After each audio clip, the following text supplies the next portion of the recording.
Hare Krishna. Good evening, everyone. Wow, that sounds like a voice from the sky. I am the chosen one. Really happy to be with you all. I'm so excited to be with you this evening. I think when you come in a room, you pick up on an energy, and I'm not just saying that to flatter you, but it's really a positive energy here, and seeing so many smiling faces, bright faces. I hope we'll have a fruitful discussion.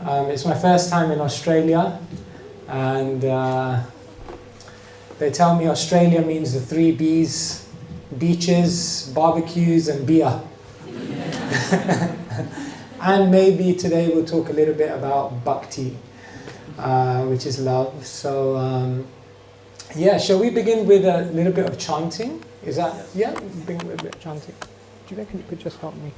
So we'll begin, could I just get a show of hands? Is this like, if it's your first time at a Hare Krishna event like this, could you just give us a shout or give us a hand?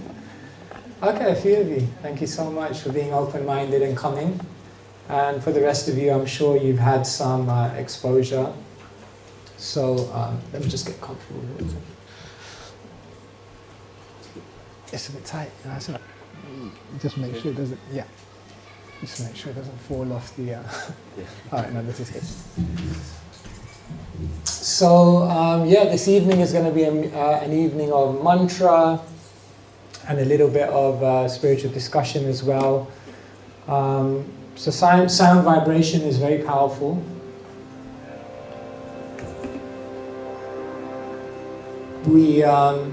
Whenever we hear a song from our past, you can think of one of your favorite songs from maybe 10 years ago. If you would hear that song now, so many memories would come back, because sound has this kind of effect of awakening a consciousness within us that's maybe buried under layers of other things. And so mantras have been utilized for generations, since eons ago, and mantras are simple repetitions of Sanskrit vibrations, which kind of, even if we're not aware of the meaning, still have a deep impact on us. One time I was traveling in the UK, and you often see the Hare Krishnas on the street chanting the mantras. So we were chanting on the street, and someone came up to me and he said, "I love you guys. You're always singing, you're always dancing, you're always smiling, but don't you guys have any new songs?" So I was trying to explain to him, it's not exactly a song, it's more like a mantra, so you don't need to change it. But what we do need to do is just try to tune in on a deeper and deeper level, and then it allows us to experience maybe something beyond this world. So are you okay to try it out a little bit? Yeah? It's kind of like a tennis match, so I say the mantra and then you say it back. You kind of hit the ball back into my court, and then I'll say it again and then you hit it back, and let's see where we go. Is that okay?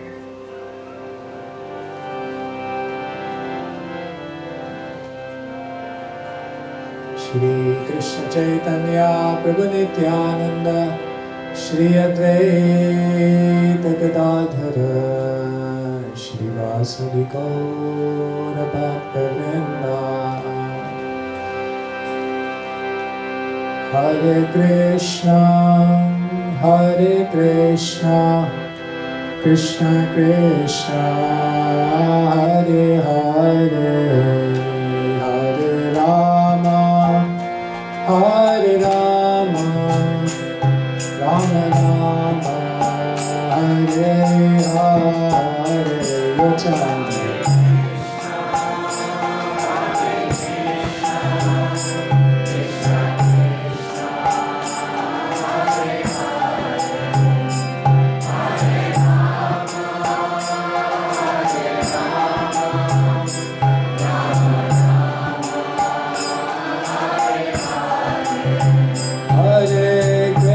Krishna, Hare Krishna, Krishna Krishna, Hare Hare, Hare Rama, Hare Rama, Rama Rama, Hare Hare.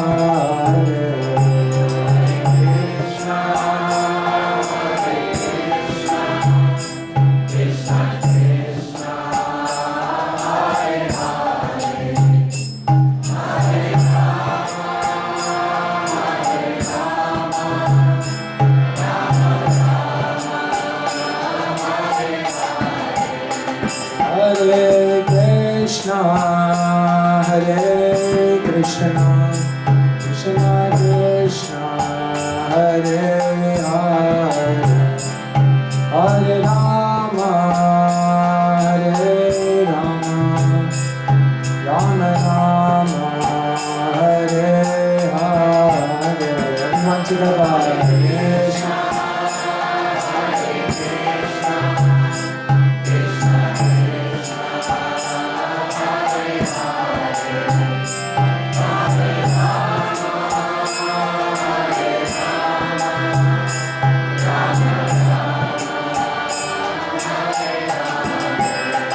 Hare Krishna, Hare Krishna, Krishna Krishna, Hare Hare, Hare Rama, Hare Rama, Rama Rama, Hare Hare.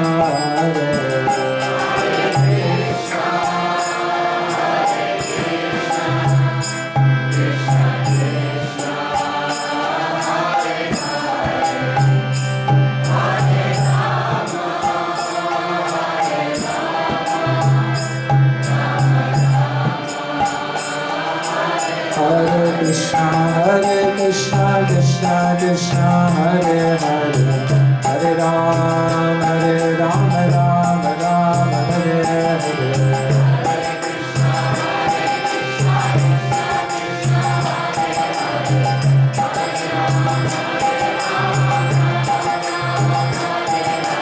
Hare Krishna, Krishna Krishna, Hare Hare, Hare Rama, Rama Rama, Hare Hare.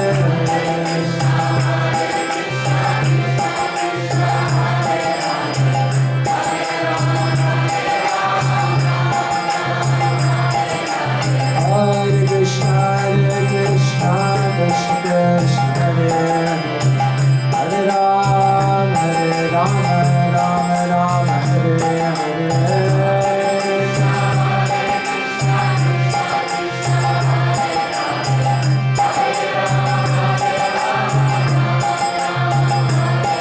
Hare Krishna, Krishna Krishna, Hare Hare, Hare Rama, Rama Rama, Hare Hare.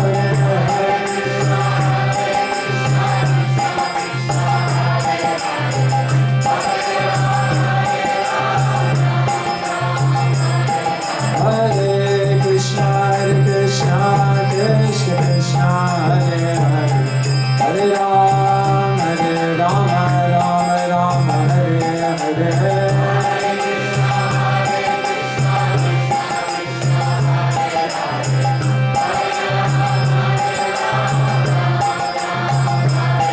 Hare Krishna, Krishna Krishna, Hare Hare, Hare Rama, Rama Rama, Hare Hare.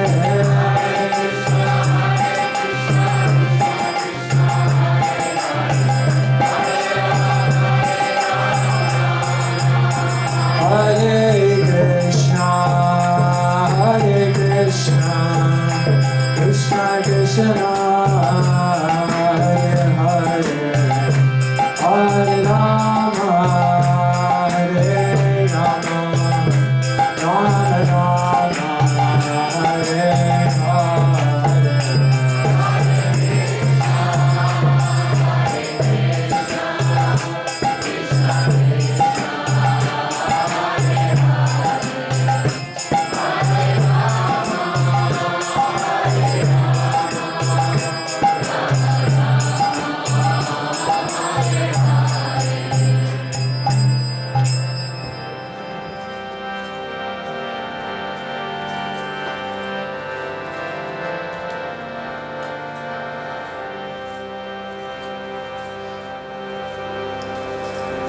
so much. Thank you.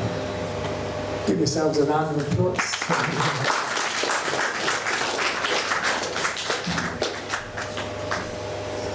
So that was just a little bit of a taster, and I guess we'll have more chanting later on. So today we thought we'd have a little bit of a discussion about yoga, about Bhakti, which is the ancient Sanskrit word for love or devotion. And in general, we thought we could just have a talk about spiritual connection and how that's relevant to all of us in our lives. I'll share some thoughts with you and then love to hear from all of you as well. Before we begin, I'll just say a few prayers of gratitude. I notice here in Australia you have this kind of gratitude statement that you do, like they did it on the plane as well when you land. Like respect to the elders. Welcome to country. Welcome to the country. No, they did it at the corporate event today as well. What is that called? An acknowledgement? Prayer? Welcome to country. Acknowledgement to the country, yeah. Aboriginal. Okay, yes, I noticed that. It was very nice, you know. So we do a similar thing when we begin a spiritual discourse. We spend some moments just saying thank you to our teachers who have given us all the knowledge, and not just the knowledge, but the inspiration and the encouragement to try and live that knowledge and apply it in the world which needs more wisdom.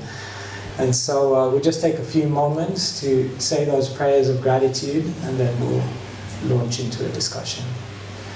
Om Ajnanatimirandhasya Jnananjana Shalakaya Chakshurunmilitam Yena Tasmai Shri Gurave Namaha.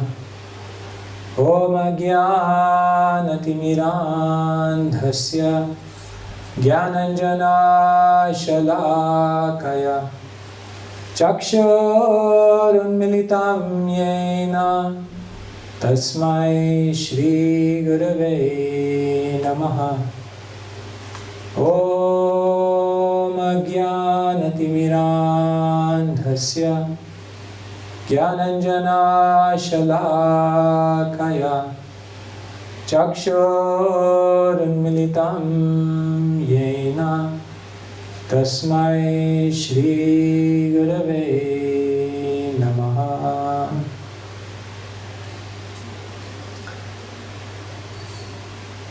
We live in a busy world, a stressful world.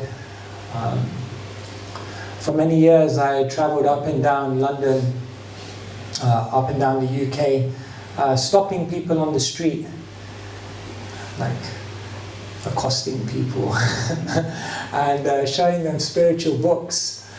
And so, you know, it's quite a task to stop someone in their tracks. You know, everyone's busy, busy, busy. So once I was in a city called Manchester, of course many of you know, the football team. And one person was walking past me, so I said, "Excuse me, sir, I'm a monk." He said, "No time." He walked a little further, I said, "I'll be real quick, we're giving out books on meditation." "No time." He walked a little further, I said, "It may help you out, you know, we're all quite busy." "No time." Then he walked further down, I said, "Have a good day." "No time." And it was kind of interesting because maybe our lives have become so busy that we forgot to make time to be happy, time to be joyful. Sometimes they say the worst type of success you can have in your life is when you achieve all of your goals and then realize they were somebody else's goals. We don't want to just create a life that looks good on the outside, but we want to create a life that feels good on the inside. And so taking some time to kind of reflect in a busy world is not an easy thing, but a super valuable thing to do. They once did a social survey and they asked people, "What do you do to relax?" And what do you think, if I were to ask you, the top answers were? What do you think people in the world do to relax? Go on holiday. Go on holiday. Excellent. Yes. TV. Watch TV. Yes. What else? Play sport. Sports. Sleep. Sleep. Have a drink. Have a drink. It started quite clean, and then it kind of it's gradually going into the reality of life. You know what I want to know? The top 4 answers were. I want you to listen to them carefully, and then I'm going to ask you, what do you think all 4 of these things have in common? Social survey. What do you do to relax? Top 4 answers. Number 1, go on holiday. Number 2, watch a movie. Number 3, take intoxication. Number 4, go to sleep. Escape. Escape. Each one of those activities is an escape from life. The interesting thing is, none of them are a permanent escape. Because how long can you sleep for? My record is 14 and a half hours as a university student. How long can you watch a movie for? How long can you go on holiday for? And how long does intoxication last? Because there's the morning after, the night before. And so it's very interesting that when people say they want to relax, what they're actually trying to do is escape. But why would we want to escape? This is life. Actually, the spiritual traditions and wisdom teachers across the world tell us, actually it's not. Because actually maybe we're spiritual beings and our nature lies beyond the material. And therefore, intuitively, every single person in this world is looking to transcend the material, to go beyond the material. The famous writer C.S. Lewis once said, "If I find in myself a desire which no experience of this world can fulfill, then I must conclude I was made for another world." It's interesting. So, what does this all have to do with what we're talking about today? It has everything to do with what we're talking about today, because today we're talking about yoga, and yoga is the root of connection. Yoga is the means by which one can actually achieve union with that which is beyond the material. Yoga is not just about connecting your head to your toes, but it's about connecting the soul to divinity. And therefore, yoga has been practiced for generations by people from all walks of life in order to find an experience that we look for deep within us, but which we can't seem to find in this world that we're living in now, right here. And so yoga is talked about in different books in the Vedas. The Vedas are ancient Sanskrit literatures from the East. They're written in Sanskrit, of course, as I said, and they contain knowledge about so many different things about life. For example, many of you have heard of Ayurveda. Ayur means life, and Veda means knowledge. So Ayurveda, or the Indian medicinal art, is basically, etymologically, the knowledge of life. Some of you may have heard of Vastu. Vastu is like the ancient Eastern version of Feng Shui. It's the art of how you place things, how your environment is engineered to maximize the energy. If you're feeling sleepy in a room, it could be that the door is in the wrong place. So this is Vastu. Then, for example, you have Jyotish, astrology. Everyone is interested. What does the future hold for me? Isn't it? Once there was a man, he went to an astrologer, he said, "There are 2 ladies on the scene. I don't know which one is the lucky one." The astrologer looked into his ball, he said, "You'll marry the first one, the second one will be the lucky one."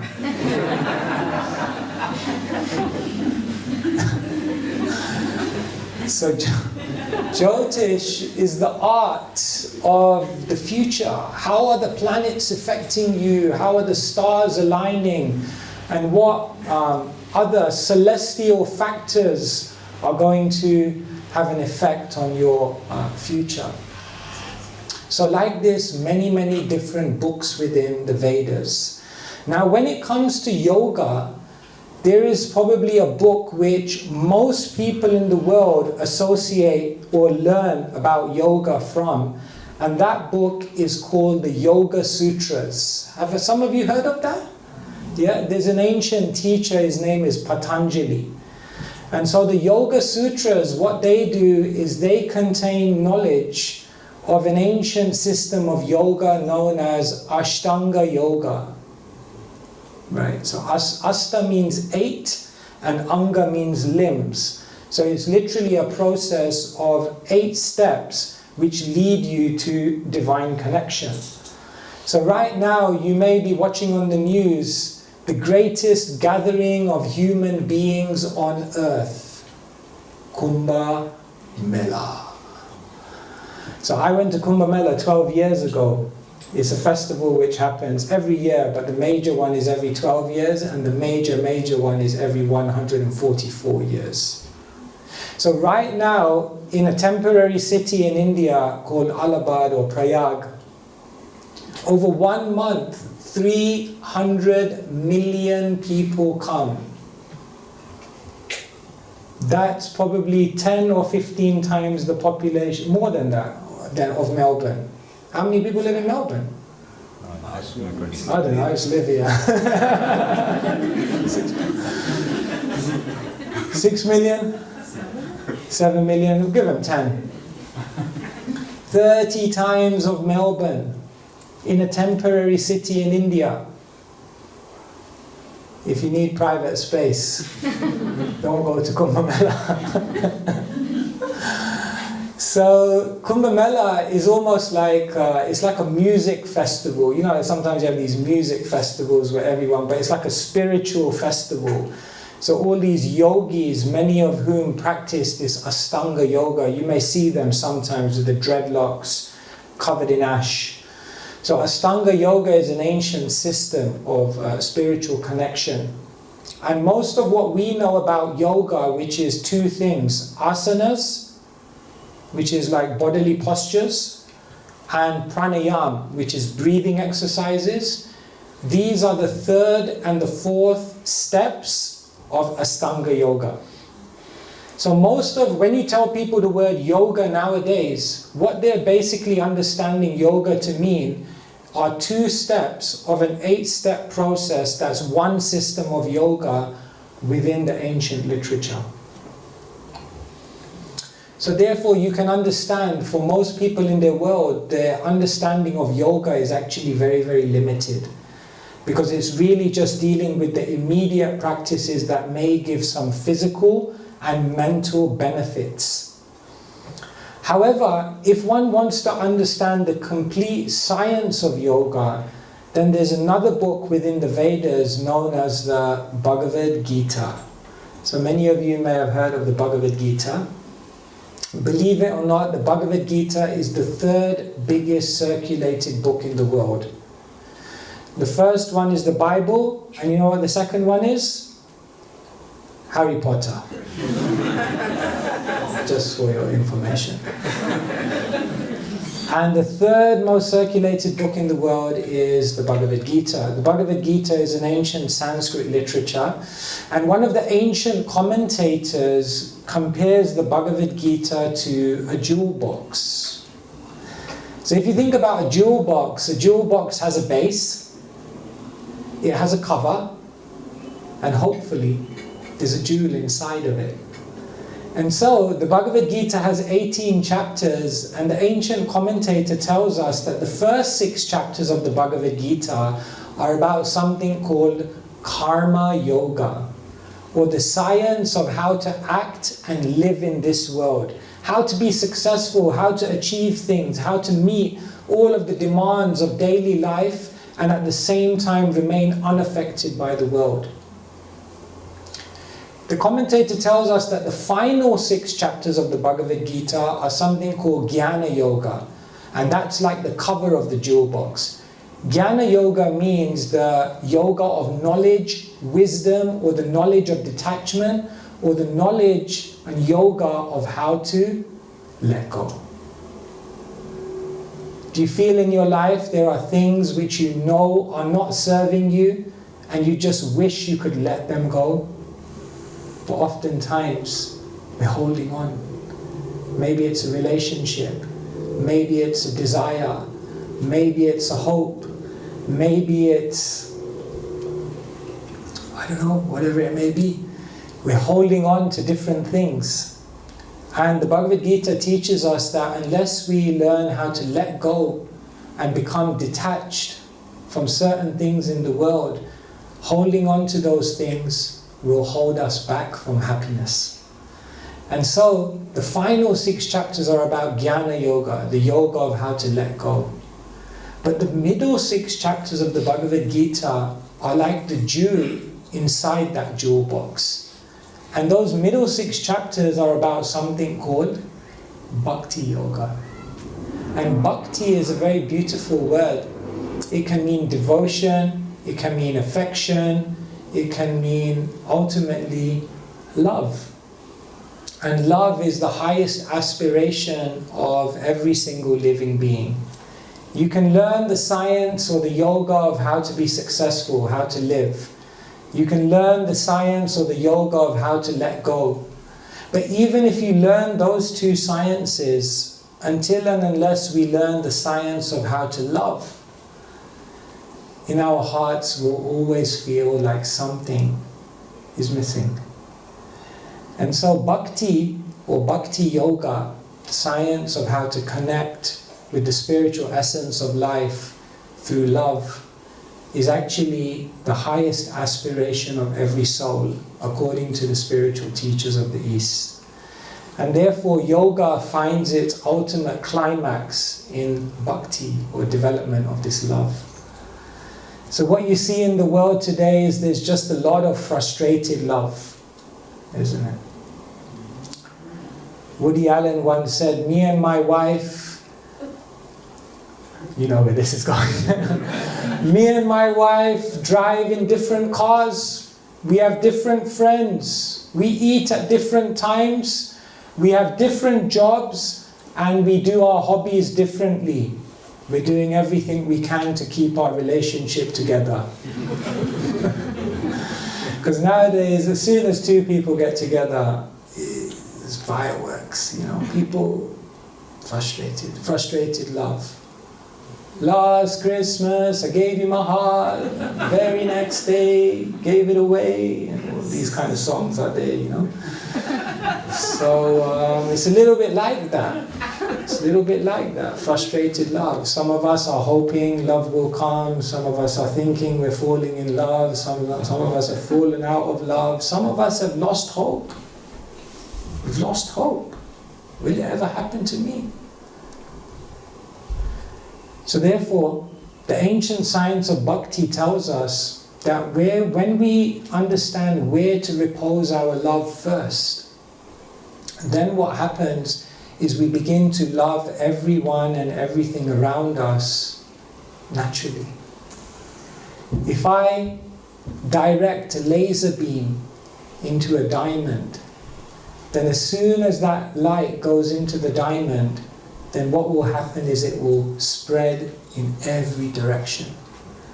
And similarly, when we know where to direct our love and how to connect in a pure relationship of love with the spiritual source of everything, then what happens is in every single one of our relationships here, and not just our relationships with humans, our relationships with animals, not just our relationship with animals, our relationship with the environment, we begin to love, respect, honor, and deeply connect with everyone and everything around us.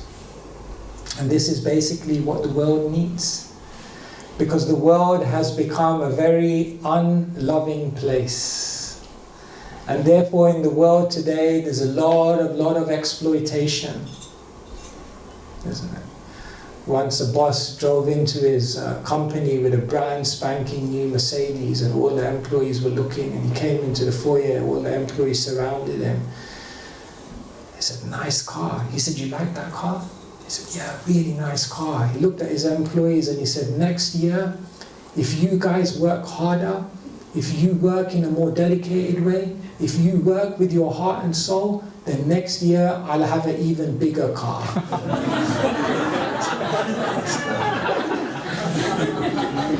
Because it's a very exploitative world. Everyone is just trying to take from others. The reason why relationships break down in this world is because two incomplete people come together. And what they look for is to get something from the other person in order to complete themselves. Therefore, in ancient Eastern life cycle, you know how the first 5 years of life begin? Celibacy. What? Someone may say, that's the time. It's interesting that solitude and learning to first love yourself is the first stage in actually beginning to be able to love everyone and everything around you. Because until and unless we understand ourselves, until and unless we're happy and content within ourselves, what we'll do is we'll always enter into relationships with people to try to take something from them. And then what happens is when you find they're not giving you what you want, or you're not giving them what they want, then things can very quickly go south, as they say. So therefore, Bhakti Yoga is so beautiful because the highest aspiration of everyone is to have love and have relationships. And so the Bhagavad Gita really, really teaches us how to actually achieve this love in a spiritual way. And many of these practices that we do, like the mantra, the yoga, the reading of wisdom, all of this is part of the spiritual science of Bhakti Yoga, which actually helps us to achieve union with divinity, or the supreme source of everything. And so this is so relevant in the world we're living in today. This is so relevant for our own lives, in which we're searching for more contentment. And these are some of the ideas of the deeper meaning behind yoga, because to be honest, yoga in the world has lost its soul. There's a lot said about yoga, but unfortunately the greatest gift of yoga is being missed. Like for example, I have an iPhone, and if I wanted to, I could use the iPhone as a doorstopper, and it'd probably work. But if I did that, someone would say, "Are you crazy? There's much better things you can do with an iPhone." And so to simply use yoga only for physical and mental, it's not that it won't work. Of course it's going to work. It's an ancient science. But to use it simply for that, and to miss out on the deeper gift that it can give you, which is the gift of the experience of eternal love, that would be a shame to miss on that. So this is what the ancient teachers share with us about Bhakti Yoga as the kind of universal spiritual science. And perhaps let me pause here and see whether anyone may have any questions or comments, or perhaps I said something that you would like me to expand upon, or if you have any other general questions kind of related to your spiritual journey, I would be happy to try to respond. So yes, would anyone like to? Just a quick one. What you've said today till now is, it's like a block of gold to me. It was, you really said some magnificent things. Is there any place where do you have any lectures online, or is this being captured? Because I didn't bring a note. Oh, okay, yeah, sure. I'd love to. He's not just a plant in the audience to give me an opportunity to plug all my stuff. But yes, sincere boss. Thank you. No, thank you so much. Yeah, now I think there's a little leaflet here, which you can maybe pick up, which where you can kind of find out more information. There's obviously the temple. This is being recorded, so it will be on my YouTube channel. Love it, like it, follow it. If you like to, of course, it's up to you. So yeah, it will be online. It's called Wisdom That Breathes, or Keshava Swami. And there are some books here as well. Everything I'm speaking about is within these books. So Thank you very much. is that okay? Yeah. Thank you. Thank you. Yes. Yeah. What would you recommend to a 22 years old guy to improve in his spiritual journey? What would you do? Wow. What would I recommend to a 22-year-old guy on his spiritual journey? I think I would recommend the same thing to a 22-year-old that I would to a 42 or a 62-year-old. One of the first habits we learned as monks was that when you wake up in the morning is the most valuable time of the day. We try to rise before the sun, or at least rise with the sun. The sun energizes the whole universe with energy. And when we rise with the sun, and we take perhaps the first hour of the day to go inside, then what happens is when you then emerge into the world, you emerge into the world as a different person.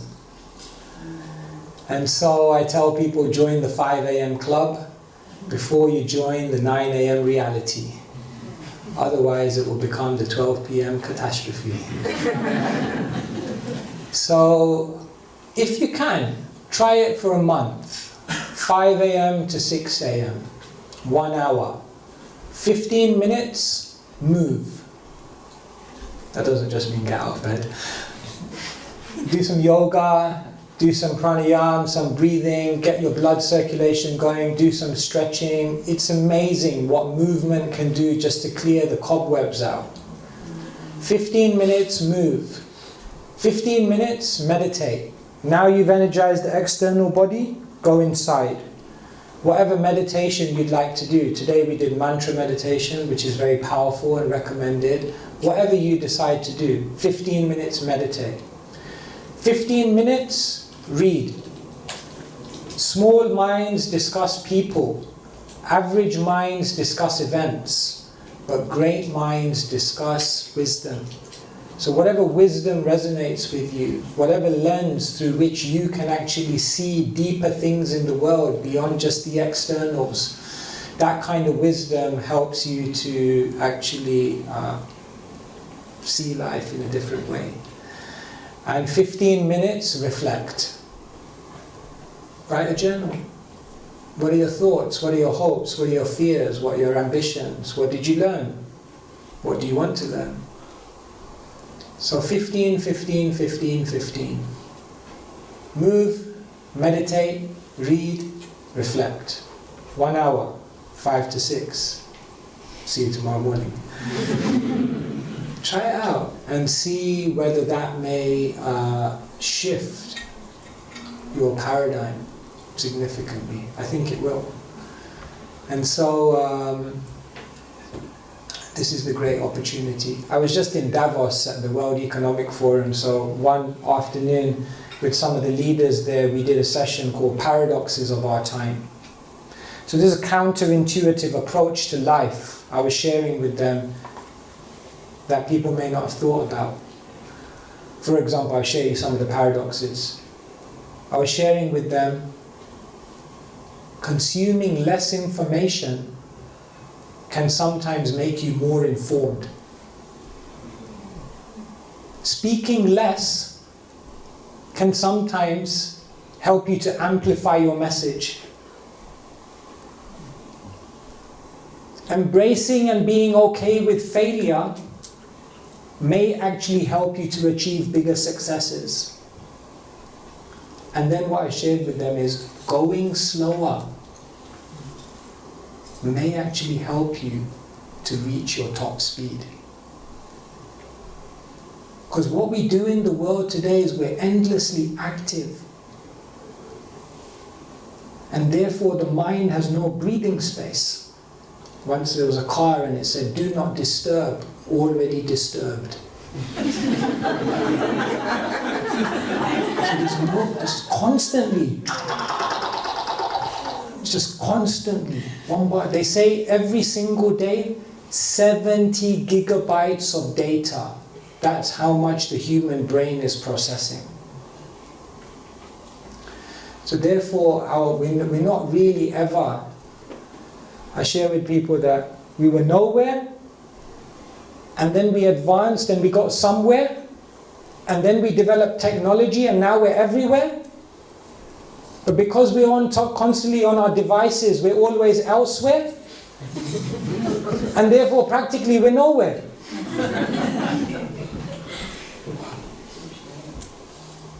Have you ever been in one of those movies where the sound and the video is off? Isn't that annoying? Our life is sometimes like that. So when you start with intention, so when we wake up, for example, we say for the first 3 hours of the day, no looking at your phone. Oh my God. Yes. Don't look at your phone. That's the worst thing you can do. Number 2, try not to even speak to anyone. Number 3, don't plan what you're going to do in the day. It's all going to be waiting for you in a few hours. Don't worry, nothing is disappearing. Forget. I was on a podcast once and the person said, "What's the first thing you do when you wake up in the morning?" I said, "I remind myself I'm nothing to do with this world. I'm a spiritual being." So that you go in first. So I would recommend that's something you can try. And I mean, I gave you a framework, you can play around with it, whatever. The principle is, go slower to reach your top speed. Thank you. Yes? That kind of reminds me, you touched on a little bit of like one of the limbs, dharana, concentration.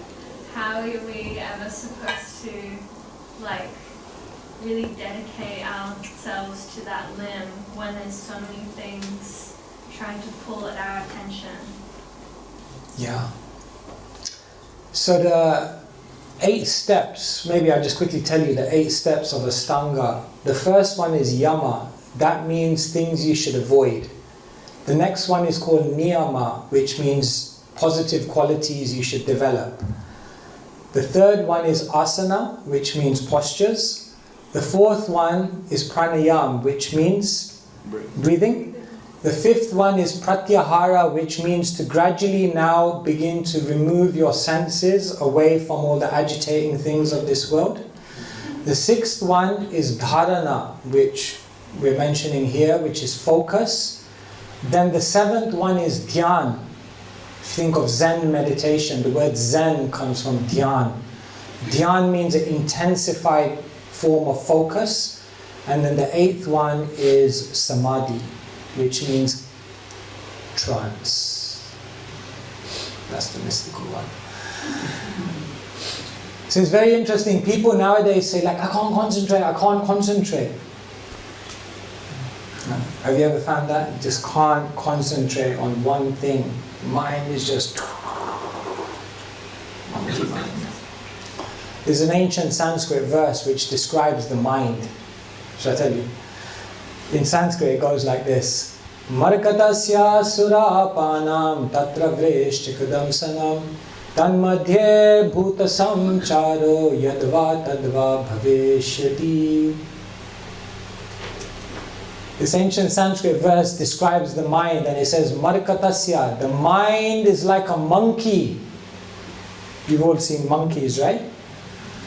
But it's not just a monkey. Markatasya surapanam is a monkey that's completely drunk. But not just that, tatra vrishtika damsanam. Your mind is like a monkey that's completely drunk, that's been bitten by a scorpion. Not just that, tanmadhye bhuta samcharo. Your mind is like a monkey which is completely drunk, bitten by a scorpion and haunted by a ghost. Yadva tadva bhavishyati. Who can understand what that mind will come up next? The mind is like so.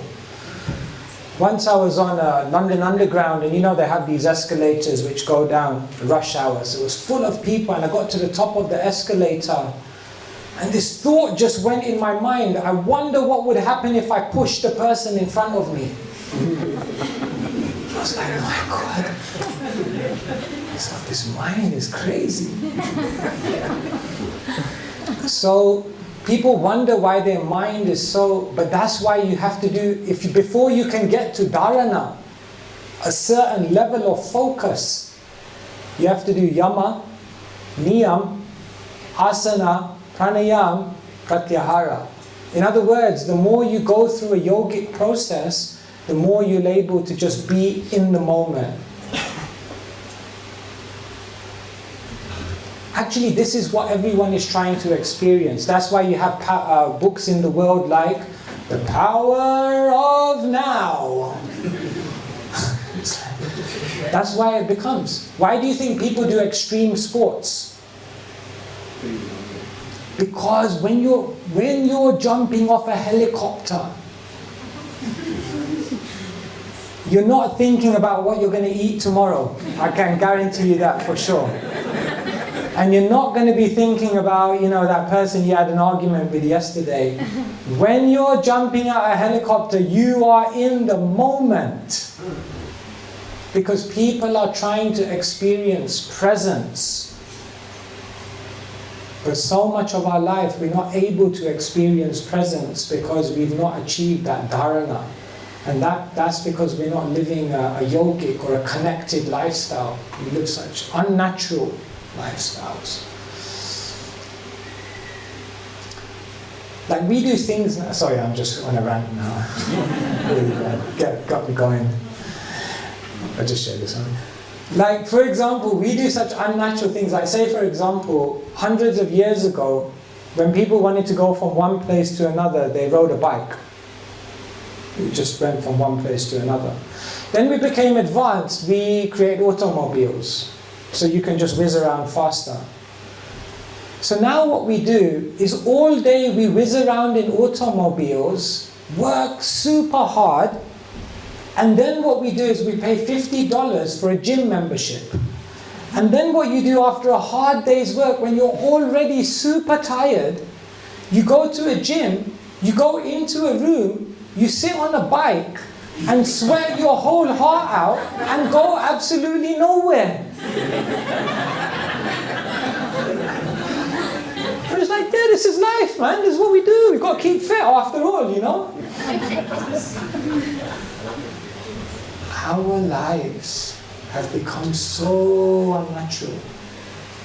Like, for example, if there was no electricity, you know what would happen, right? People would actually go to sleep at the right time. Because once it's dark, there's nothing else to do. And you know what, right? People would actually wake up at the right time. Because once the sun rises, that's your window of opportunity.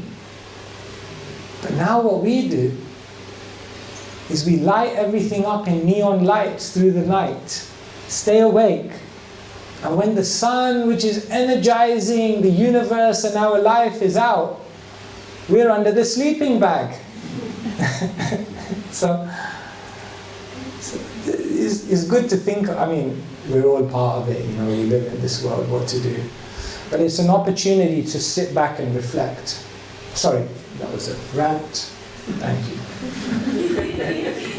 Yes? Just wondering about the connection or how tightly tied together Bhakti and ashram are. Oh, thank you so much. Yeah. So Just tell me when we're,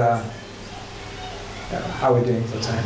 Yes, we can do maybe 5 more minutes. Sure. 1, 2 questions. I have one also. Okay, yeah, sure. No worries. All major credit cards accepted.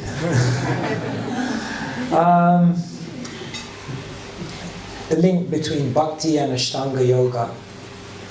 So Ashtanga Yoga and Bhakti Yoga are connected. What the ancient scriptures explain is that there's actually a yoga ladder. And different yoga systems are helping us deal with different aspects of our life so that gradually we can uplift our consciousness more and more and more. So for example, karma yoga is kind of lower on the yoga ladder because it's helping us to understand how do I navigate my day-to-day duties without being tainted by the world. Then higher than that is like jnana yoga. And jnana yoga is the yoga of knowledge, which helps us to begin thinking like, what more is there? Like, let me now search intellectually for what is beyond matter. And then Ashtanga yoga is very powerful because it's now not just knowledge, but it's actually a stabilizing of the mind. Like I said, dharana, dhyana, samadhi. So Ashtanga yoga is like a stabilizing of the mind. But the ultimate goal of life is not just to stabilize the mind. The ultimate goal of life is to spiritually stimulate the mind. And so Bhakti kind of carries on from Ashtanga Yoga and says, now you have mind control, now you have focus, now you're in a position to fall in love. And therefore, you generally find that those who have practiced some Ashtanga Yoga, sometimes it's easier for them to take up Bhakti Yoga because they've achieved a level of calmness in their life. However, the Bhagavad Gita also says that Bhakti is also like an elevator. So some people go Karma Yoga, Jnana Yoga, Ashtanga Yoga, Bhakti, because love is the ultimate aspiration. But what the Bhagavad Gita explains is that you can also begin Bhakti right from the beginning, and embedded within Bhakti is all the benefits of Karma, Jnana and Ashtanga. So it's almost like an elevator, and the other one is like a staircase. Does that make sense? Yeah. So you can get straight into the box. You don't need to open it. Oh yeah, you're going back to the metaphor. Yeah. Well, the box is like already open. Oh, that was an easy get out. The box is already open. So the box is open actually. No, it is actually open. I'm really telling the truth. I'm not just making it up. The box is open because Krishna, what he does in the Bhagavad Gita is he presents all 3 yoga systems and he says, start where you want. Because different people are looking for different things. Right? Like you may be more evolved looking for spiritual love. Many people come to a spiritual place, but they're still looking for material benefit. I want a house by the sea, a color TV, can I do it spiritually? You know, it's like, so they're still doing some spiritual practice, but their basic motivation is still material. But that's still good. But then you find basically practitioners who have different desires. And when one has a very evolved desire, where one says like, I'm not trying to really enjoy anything of this world anymore because I don't think there's going to be much here for me. And then that type of person who's kind of a little bit done with all of this, they're like, okay, my heart's open, I want to experience divine love. So they could perhaps go direct bhakti. Others may have to go through like that. So it just depends on one's own disposition. Okay. Okay, yes?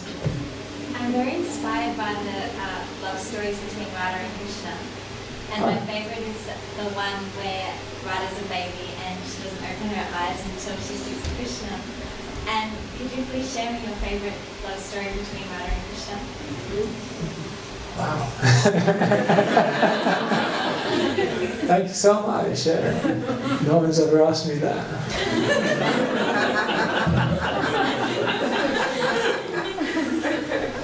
You Aussies have a soft heart, huh?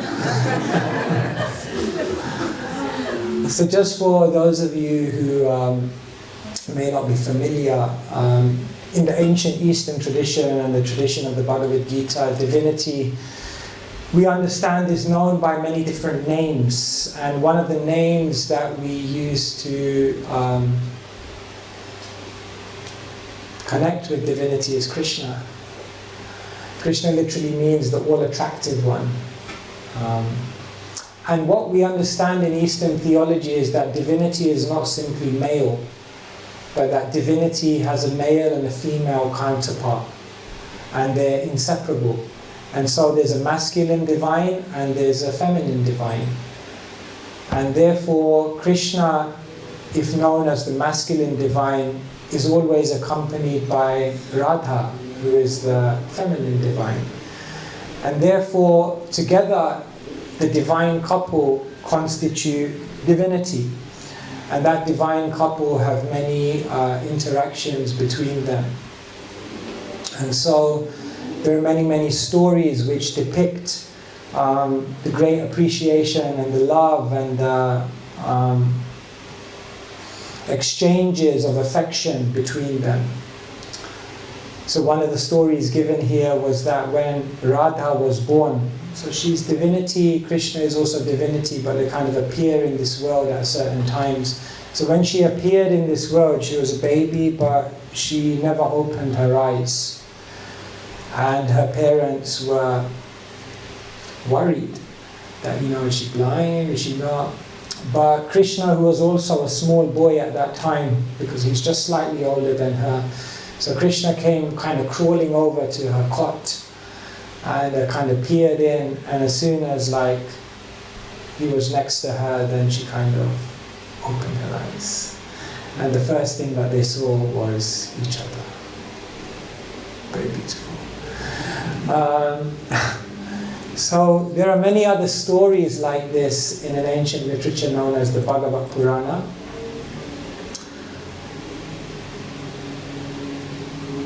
One time, Radha was with all of her friends.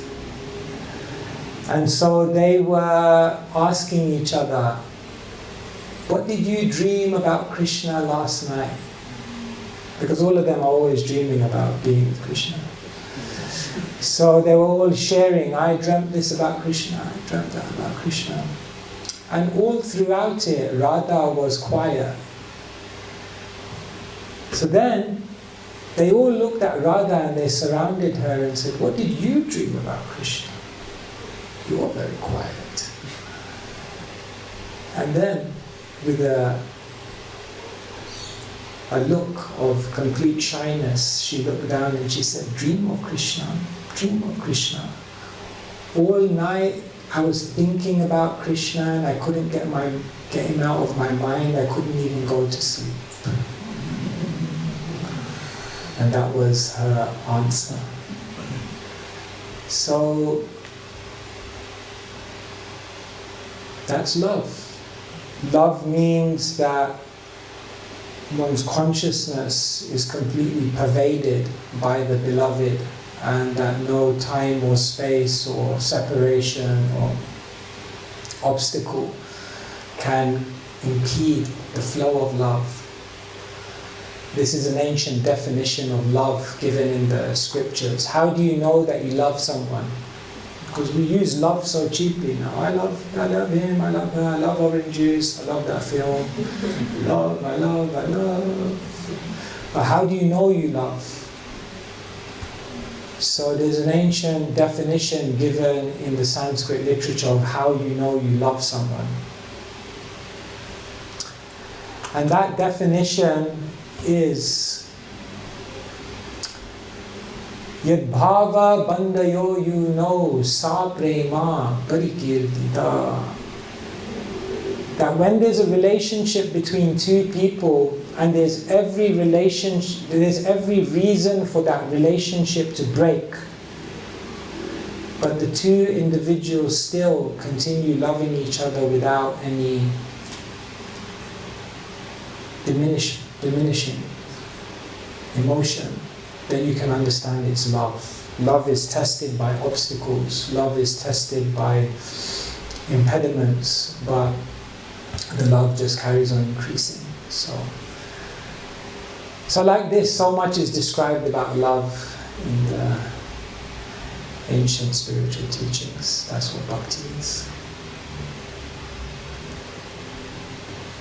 Yeah. Even monks talk about love. I never thought as a monk I'd speak so much about love. But it's funny now, because like when we say love, we always think of romantic love, actually. But that's a bit limited. Like love is much more universal, it's much more all-pervading, it's much more deep than just that, which is obviously one part of love. But so anyway. Last question. He's the organizer, you can't argue with him. First of all, thank you very, very much, Maharaj, for Thank you. coming today. We are, I believe, very, very happy to have your presence here.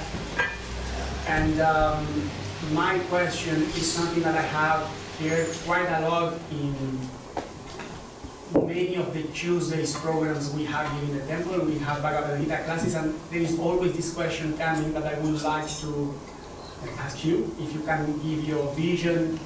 And it's about, we know that spirituality is universal. Mm-hmm. At the same time, we see how many traditions and religions proclaim having a universal spirituality, but they all have their own truth and their own path and their own kind of journey, which many times, for most of the people that I have spoken, they say that divides people, that even create conflict between them. So my question is, how Bhakti Yoga differentiate from a tradition that, or traditions that can create conflict and division, if actually differentiating something, if you can just talk a little bit about that. Thank you. Today we were talking about the sun, and there's one sun in the sky, and depending on where you are in the world, you call it something different. Either you call it the sun, if you're in India you'll call it Surya, if you're in Spain you'll call it Soleil. Sol. A bit rusty. And ultimately it's the same sun. And depending on where you are in the world, you may call it a different name and it may rise at a different time. But it's the same sun giving the same energy. And so in the same way, the Vedic teachers tell us that there's one divinity known by many different names, revealed in different parts of the world, in different traditions, and that actually, amidst all the theologies of the world, while there is definitely diversity amongst them, there is actually a deep unity of purpose amongst them. When people are able to grasp theological paths in essence, rather than seeing them very externally and superficially and using them to divide, then actually people can live together, practice different various theological paths, but still live in great harmony and still individually achieve great spiritual success.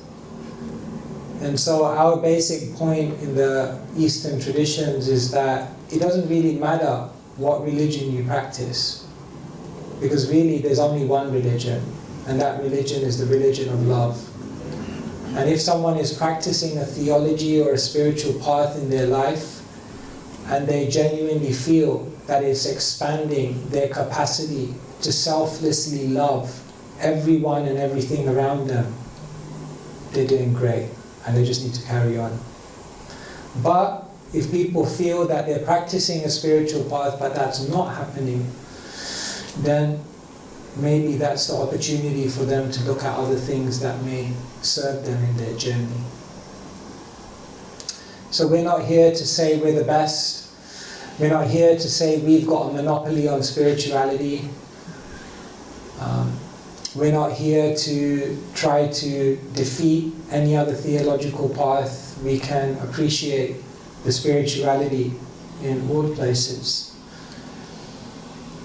And at the same time, we offer people this path, because if they feel that what they're currently doing is not giving them an experience of that selfless divine love, then maybe this is something you can try. And it's in that spirit that we share these teachings. Does that help? All right, thank you so much everyone. You've been a wonderful audience, and yes, Hare Krishna.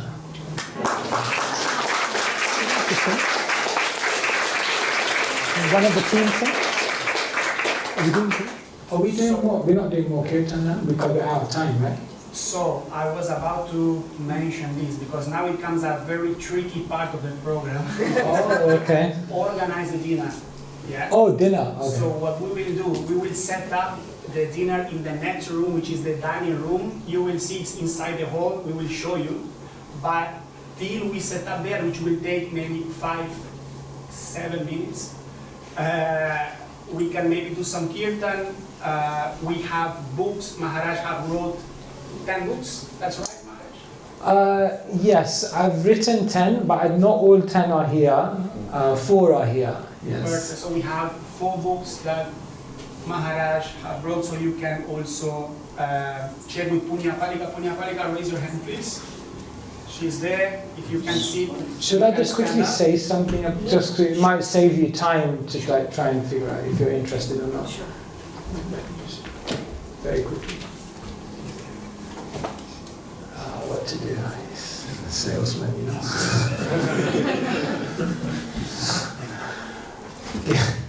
So this book, Gita 3, is just a summary of the Bhagavad Gita. Today I was talking about the jewel box. And so this kind of contains many thought experiments, life hacks, different things you can do to mine some of the wisdom of the Bhagavad Gita and see how it may help you in just living a more happy, healthy and healed life. This is tattva. Tattva is an ancient Sanskrit word, it means truth. And so this is like just some articles that I've written over my time. And also half of the book is just questions that people on my travels always ask me. So I've just kind of put down like, I appreciate spirituality, but why do I have to be part of organized religion? How can I overcome regrets in my life? How can I avoid getting into arguments? So anyway. That's a question and answer book. That one is a summary of the Bhagavad Gita, but it's just a chapter by chapter summary. So if you want to know the 18 chapters of the Bhagavad Gita, like very super quick, then that's the one. And here we talked about Radha and Krishna and their love for each other. So this is a summary of 18 books in one. So it's a summary of an ancient literature called the Bhagavad Purana, which is like an anthology of love. So it kind of contains stories from ancient India of sages and saintly people who gave their heart in love to divinity and how they did that. So that's also another book. Thank you very much. Hare Krishna.